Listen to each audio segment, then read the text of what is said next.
지난해에 이어 올해도 중국이 국내 유통시장에서 존재감을 과시하고 있습니다. 중국의 자본력과 손잡는 국내 기업들이 늘고 있지만 부정적인 시선도 여전한데요.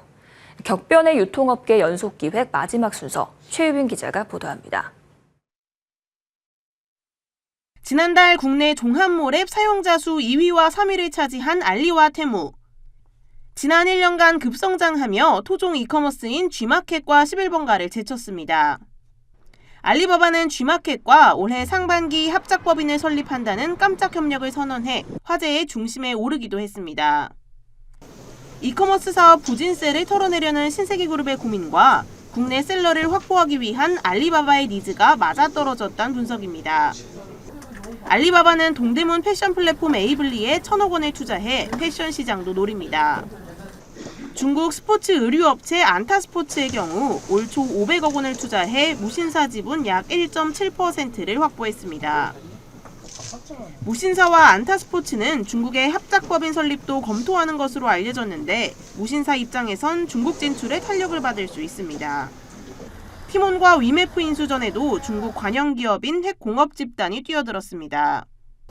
온라인 플랫폼뿐만 아니라 오프라인에서도 중국 공습은 거세지고 있습니다. 중국판 다이소로 불리는 생활용품 기업 미니소는 최근 서울에 매장을 열고 한국에서 철수한 지 3년 만에 다시 도전장을 내밀었습니다. 이처럼 중국 유통업계가 몰려드는 건 내수 부진으로 인한 밀어내기식 수출 영향이라는 분석이 나옵니다. 북미와 유럽에서는 이미 알리바바와 핀도더, 쉬인 등이 주류로 자리 잡았습니다. 다만 협력 과정에서 저품질과 개인정보 등 고질적인 문제에 대한 부정적인 시각을 풀어야 하는 건 숙제입니다.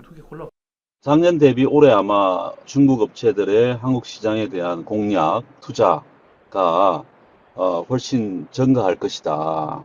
한국의 온라인 플랫폼들 구조조정이 좀 지금 진행돼야 되는데 중국 기업들의 투자하고 맞물리면서 합종 연행 제휴를 하면서 좀 진행이 되지 않겠냐.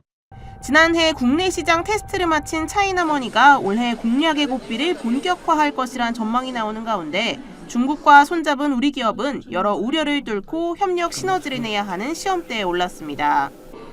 머니투데이 방송 최유빈입니다.